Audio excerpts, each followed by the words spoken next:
We're here today at the NEC in Birmingham at the Care Show.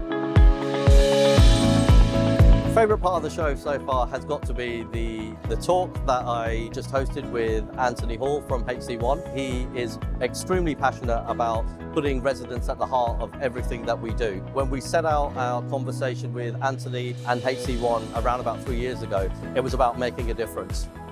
Well, I'm really pleased to be invited here by Radar Healthcare to talk in the keynote theatre about how my company, HC1, is working in partnership with Radar to implement an incident management and learning system about making better outcomes for our residents. Good morning, everybody. My name's Simon Qasir. I'm the head of sales at Radar Healthcare.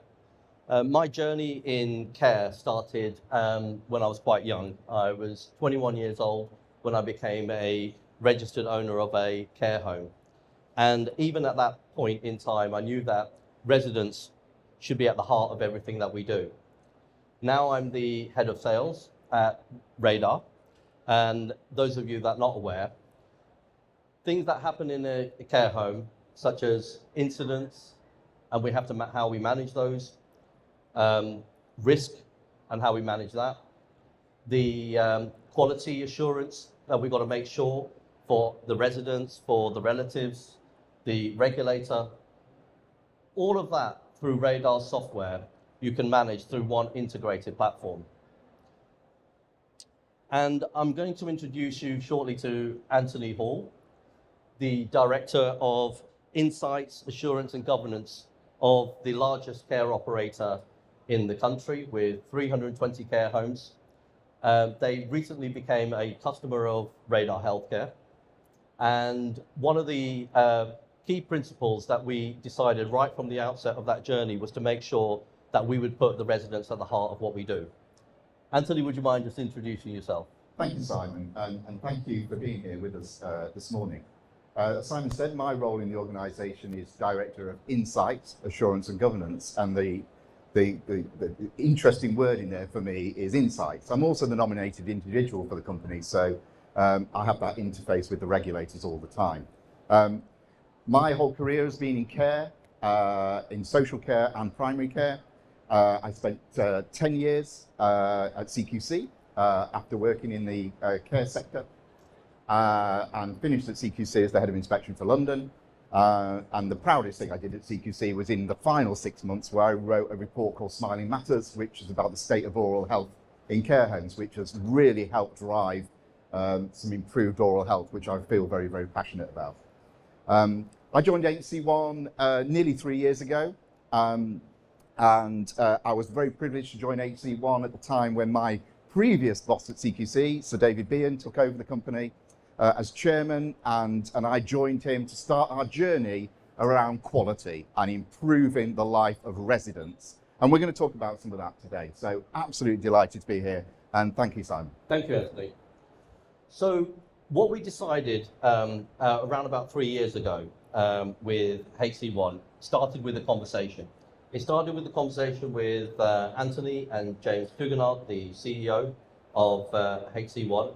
And we wanted to make sure that whatever solution that we would present to HC1 would be applicable to an organization of that size, scale, and diversity. They look after 17,000 residents, 24,000 staff.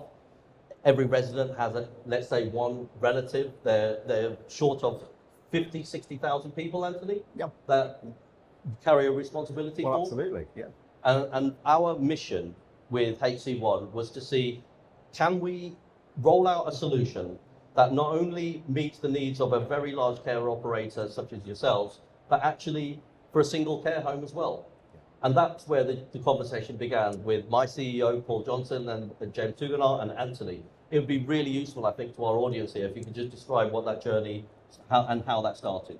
Well, absolutely. And I think it started with conversation because we needed to set what our aspiration was. You know, if we just wanted to go out and purchase a piece of tech to record incidents, to record safeguarding, to record compliance kind of stuff, you'll see in this room, there's a plethora of systems we can just buy, you know, and we currently have one and it does the job. But we were really clear. What we don't want is a giant electronic filing cabinet. We actually want to know why things happen and what we can do to understand and prevent them from happening. And also, more importantly, to build a whole insights model about early warning. We want to know when things might start to go wrong before they actually start to go wrong. And the only way we could do that is to bring a whole set of information together to give us a real insight about every single thing that happens in each of our homes. That's around workforce, that's around incident management, it's about learning. And then fundamentally, our objective was to say we wanted to create an organizational learning culture in our company. That is our mission. We want to learn from every single thing that does go wrong or has the potential to go wrong. That's a massive challenge. Therefore, it was really important in those discussions that we identify the right provider that can not only give us all that stuff around recording incidents and understanding them and being able to meet all those compliance ticks, but more importantly, gives us the learning and allows us to work out what it is we've got to learn and how we need to improve. And you can do that at individual care home level, and you can do it across 320 care homes if you build the software appropriately in partnership with a company like Radar. And then the quality compliance that you wanted to create, Anthony, we wanted to set a standard that not only met with the C word, as you and I fondly call it, it was around the Q word, the quality. Yeah. How have you determined what that metric of that quality would look like? Right, okay, so one of the most interesting things I did when I joined HC1 was to ban the C word. And we call it the C word in HC1 because we don't use it anymore. So we don't talk about compliance. Because if we're focusing on compliance, my view is that you don't improve quality. You just do the fundamental that you should be doing all the time.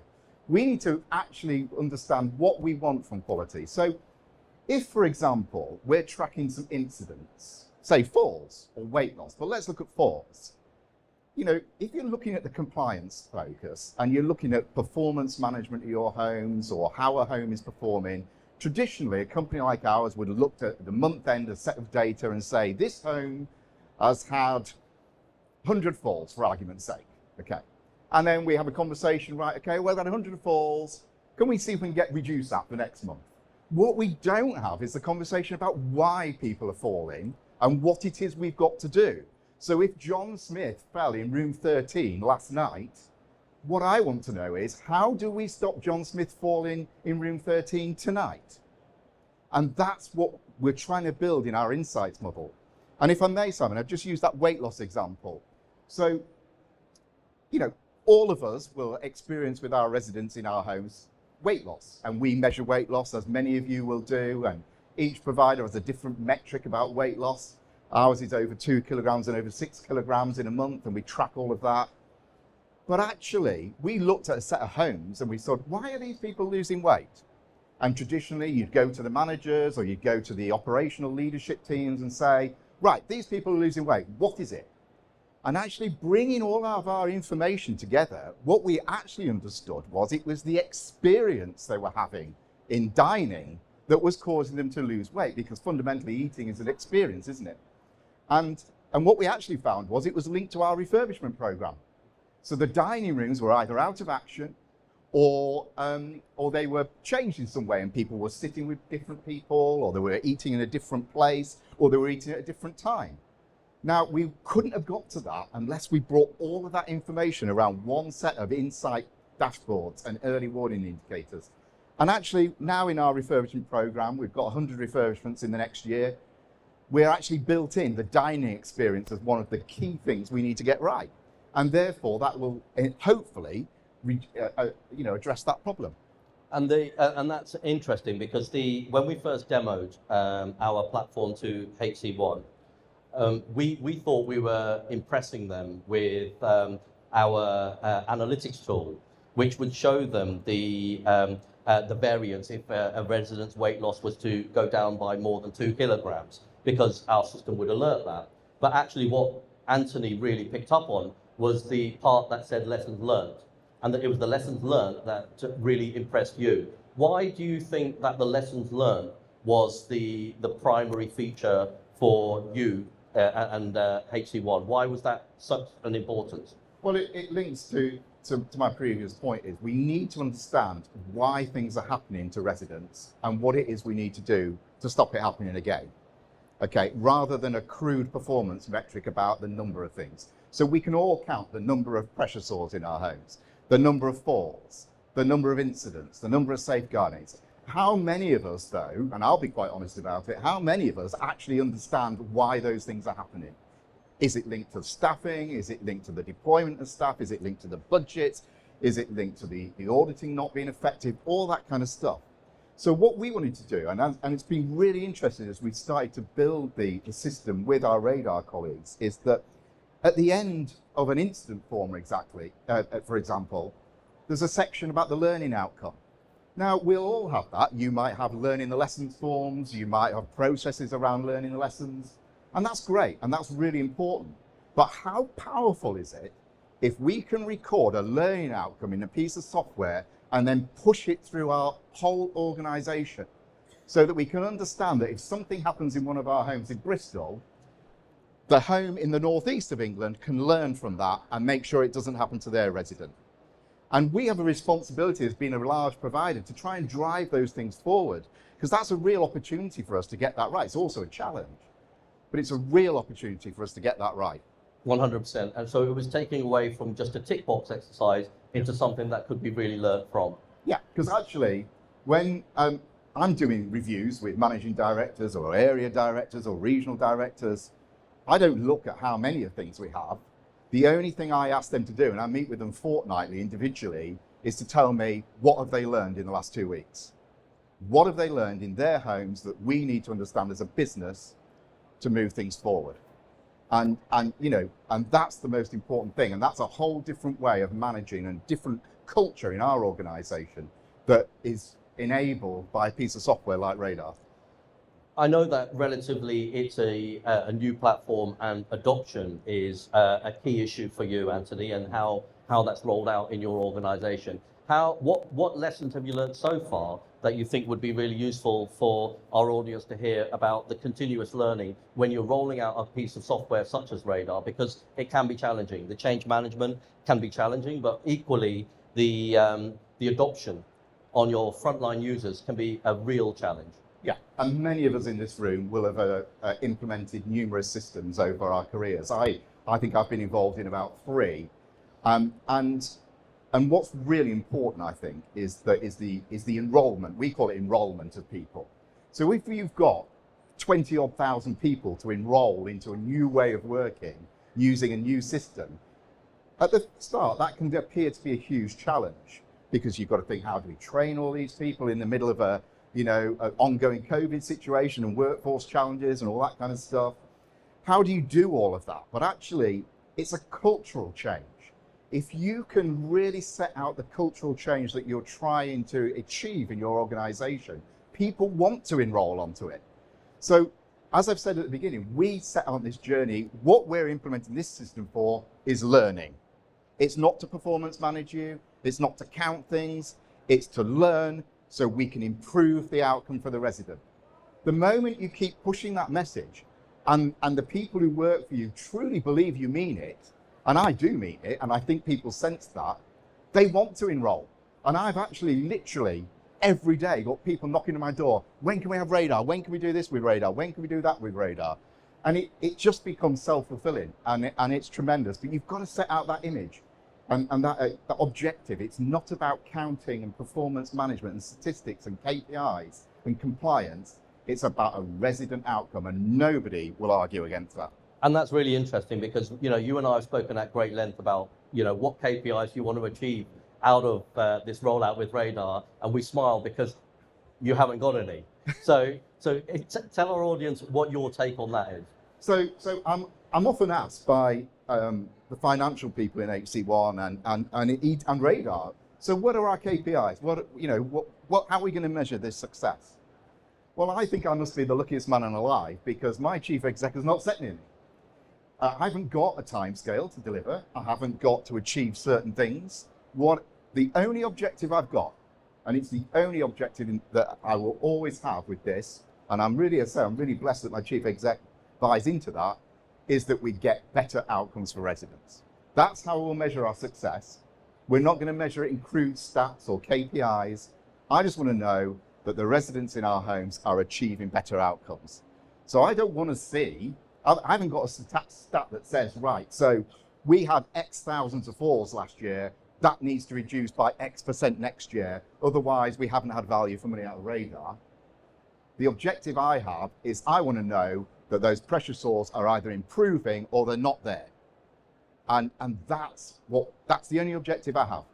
And that's the only way that I will manage the success of this project. We also pride ourselves at Radar that we've got a truly partnership approach with our customers. You know, they don't sit on the opposite side of the table as us. They sit on the same side, and quite often it's the voice of our customers that determines the innovation that happens within our product. What have you experienced so far from Radar and its partnership approach? We have at Radar customers right across the health and social care spectrum, ranging from a single care home or a domiciliary agency, all the way to, you know, a big tier one organisation like yourselves, including NHS trusts. And our aim is to always have that ability to make a difference to the people that, you know, ultimately receive the best end of our platform, which is the residents. What's your experience been like with the partnership approach? Okay, so I think, let's be honest, many of us that have worked with different system providers over the years, or have been involved in conversations about potentially buying new systems, the partnership word is often used. And actually, in the last 3 system implementations I've done, that hasn't really been delivered on. It's been a key element of the procurement process and a lot of semantics around it, but actually, was it a true partnership? No, it wasn't actually. It was us setting a set of business requirements and working through negotiation with the system provider to get us to an acceptable point. This is a very different experience. And this is why fundamentally we chose Radar above anything else. And that's why, you know, Simon said it right at the beginning of this session, when this all started with conversation, and I think we had 4 or 5 conversations, myself, my CEO, James Tugendhat, and the CEO and Simon of Radar, because we needed to be comfortable that Radar understood what we were trying to do. And we weren't just buying a system with some really crude KPI metrics around it because we needed to. You know, actually we didn't need to buy a system at all. We could have carried on exactly as we are. And we chose to do something very, very different. And that's cost us a lot of money. So it's important that we got that absolutely right. Now for me, partnership is about both sides of the table understanding what it is you're trying to achieve. And I'm not just saying this because I'm a guest of Radar today, but what I can genuinely say is everybody I've met at Radar understands what we are trying to achieve and only talks about one thing: what is in it for the resident? It's the only question. It's the only question. And the partnership approach around that has been terrific. And there's not saying, we can't do that, we can't do this, you're going to have to do that. And I'll give you a real example about how this works in practice. So, complaints. So as a company, I think we're really good at complaints in HC1. We don't actually get that many, believe it or not. We handle them really well. We meet our own complaints policy. I meet with the local government ombudsman every month who tells me we get very few referrals. So your complaint system must really work. And I say, yeah, it does. But do we learn from those complaints effectively? No, we can do that so much better. So I then start working with my Radar colleagues and say, right, we need to build this complaints, not about being able to record complaints and efficiently manage a workflow so they go to this person, and the approval mechanisms, and we send the acknowledgement out in X days and we resolve it in 21 days. All that's important, and that's a given as far as I'm concerned. But actually the conversation with our Radar colleagues is, right, what do we need to do? How do we create algorithms? How do we create the extraction of the learning outcome so we can then populate that across our 300 odd homes? And that's the partnership bit. And even the other evening, we were together with some Radar colleagues, and that was the conversation at the table. Mm. It wasn't about how the system's going, how, you know, are you meeting the objectives? Are you going to meet the contract timescales? All this kind of stuff. It was about, what can we do to support this learning bit, this organizational learning stuff? And that's true partnership, and that's very rare in my experience. So just on that, some final thoughts around the subject. Part of our journey as an organization is to move and shift away from just tick boxing from a compliance element to our lessons learned. And then, from a Radar innovation perspective, it's around interoperability. It's around gathering data from other sources. So we get a cross-section of data so that you as an organization can make better decisions. Yeah. How's that journey been in terms of the data so far and because the insights, and you mentioned it at the beginning of our talk here, was the most important word in your job title, Antony. Yeah. How's that manifested itself into some form of plan for the next 24 months, 36 months as you see developing? Okay, so there's a really complex set of answers to that, but I think from my perspective, as I've said a few moments ago, what's important for me is that we get a holistic view of every single home. And that means bringing all the information together across every single home that can then be aggregated right through the company.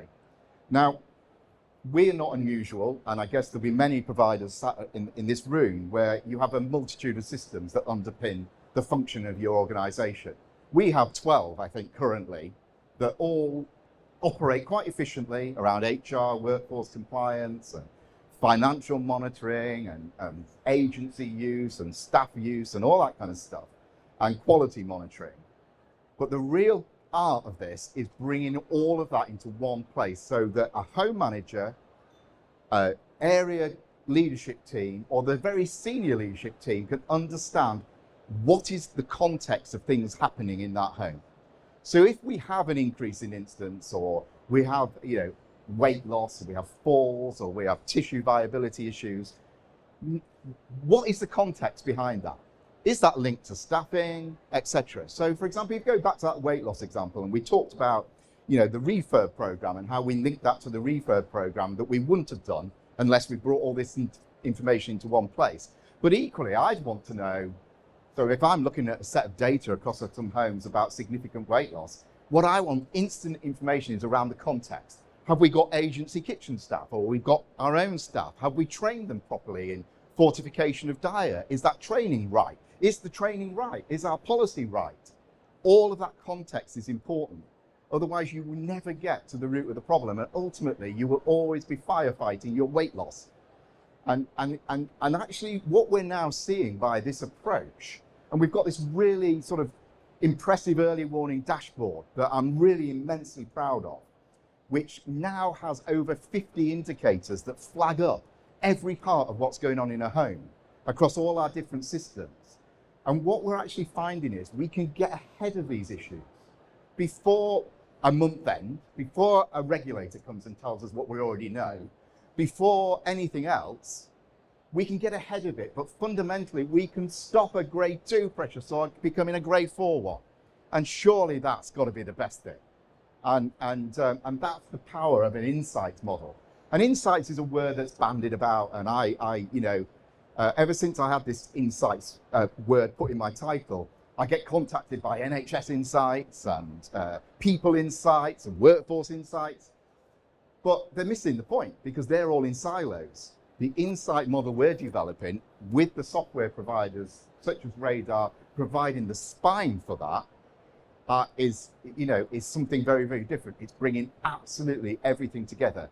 And we've just been talking earlier about the democratization of data. So for me, I don't want just the home manager to understand the context of what's going on in their home. I don't want the area leadership teams just to be the only people who have that. I don't want to be sat there, at the top of the shop saying, I've got access to everything, aren't I marvellous because I understand what's going on.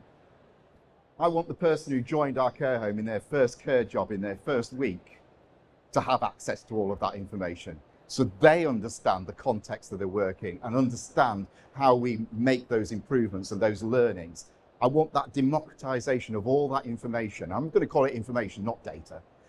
I want everybody to have that, and I want it in an accessible way, and I want it all underpinned by learning, learning, learning, learning.